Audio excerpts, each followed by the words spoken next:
Bukod sa kanyang foreign trips, kontrobersyal din ang umano'y 620 million peso donation ni Health Secretary Ted Herbosa sa World Health Organization. Ang detalye sa exclusive agenda report ni Isaiah Mirafuentes ng Abante.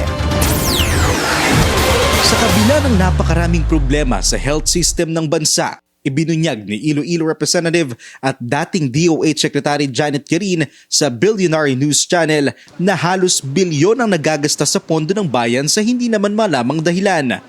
Aniya, nag-donate sa DOH Secretary Ted Herbosa ng $10 million sa Secretariat ng World Health Organization. Katumbas ito ng 620 million pesos. Ang dami nating kailangan. Ba't ba tayo magpapakahiro at magdodonate dun sa mga ibang bansa?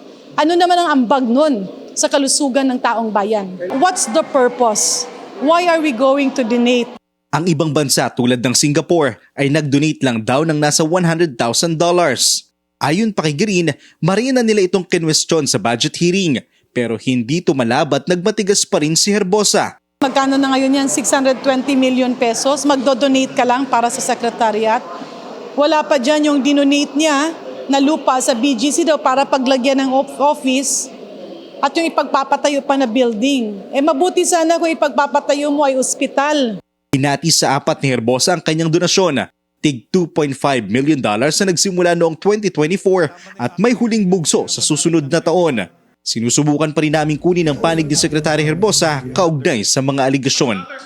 Para sa agenda, Isaiah Mirafuentes, Abante.